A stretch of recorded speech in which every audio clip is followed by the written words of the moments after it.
Good morning everyone. So the order for today is meron tayong Nissan Navara YD25 engine at ang gagawin namin dito guys is preventive maintenance.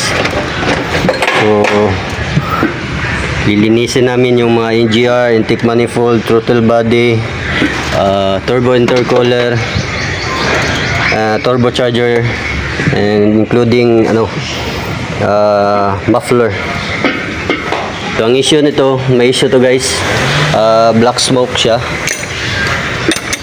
black smoke. Tingnan nyo naman yung manifold yung intake ng cylinder head. Ayan, sobrang napakadumi na at marami ng carbon deposit. At ito yung niya, manifold intake. Ayan, so sobrang napakakapal na guys ng carbon. So dito, ito pa. Tingnan nyo naman yung sensor. Hindi na makadetect na maayos ang sensor na yan guys. Sobrang dami na, para tong mining, charcoal mining. Ito pa, ito yung tubo na dinadaanan ng exhaust gas para i-recirculate ng EGR.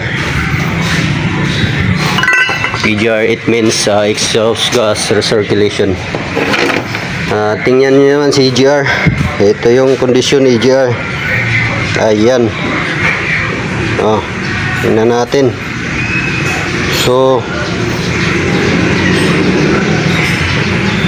may indication yan na mag-stock open kasi sobrang kapal ng carbon deposit ni EGR. Ito yun.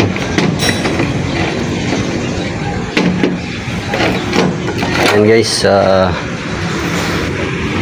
tatapusan lang namin to. Sobrang mahirap dito kasi sobrang napakatigas ng bolt talaga. First time pa namin na babaklas to since birth pa. Sasakyan na to. Kami pa una nakagagawa sa pagbaklas after 4 years o 5 years ata. Yung ginawa lang dati nung unang may-ari is EGR cleaning lang. Hindi siguro sinali yung mga turbo or manifold kasi sobrang napakakapal naman. So may issue siya na black smoke. Sana so far wala namang check engine. Nag-check engine dato but inano nila, ni-refresh, dinelete yung code, walang inayos para makatakbo lang na maayos. But titingnan pa rin natin kung magiging okay ba to pagkatapos nating i-cleaning. So wala muna kaming dinadiagnose dito, tinutumbok na parts na papalitan. Only cleaning lang muna, preventive maintenance lang muna ang piniperform namin. So maya na tayo mag troubleshoot guys pagkatapos ating clean. Okay guys, live tayo ngayon guys. Sinubukan na, kinuskus-kuskus na guys ang turbo guys. Grabe talaga ang maintenance ng turbo nito guys. Sa sobrang maintenance niya guys, hindi na makaahon yung usok guys.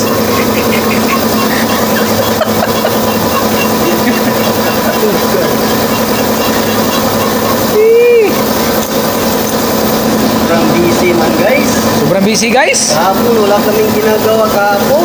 Guys, Duyan lang kami kahapon. sayang guys kasi kahapon guys nagbiyahe ako guys, hindi ako nakapunta dito guys. Let's go tirahin na guys.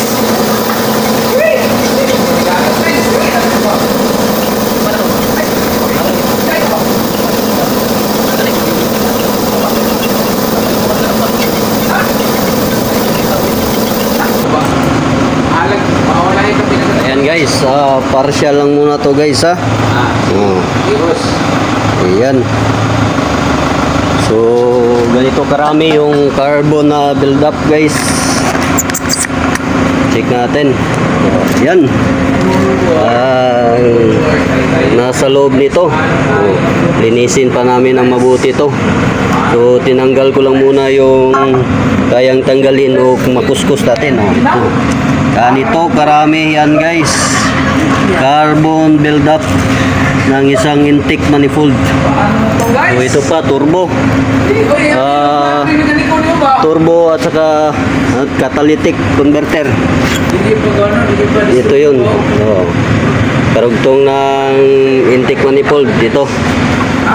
Ito pa di ba? Napakaraming build-up, carbon build-up. Ito, papuntang EGR.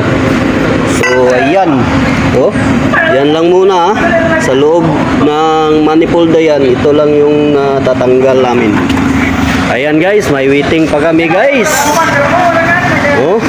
Yung may-ari nagmamadali kasi gagamitin daw niya yun. Pero sobrang busy talaga guys.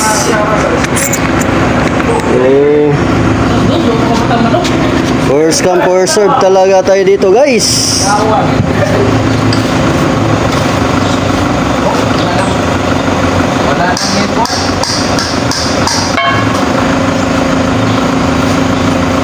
Ito naman tayo guys.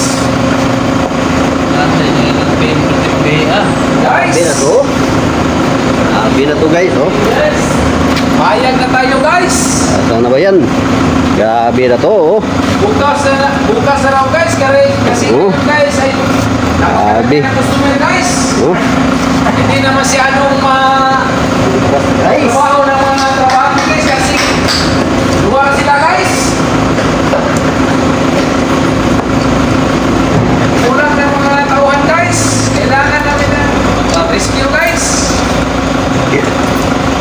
Sabi dito guys kung ay tulong sa iyo guys, kayo na magawa guys. Maraming tools yan. Shallow. Shallow.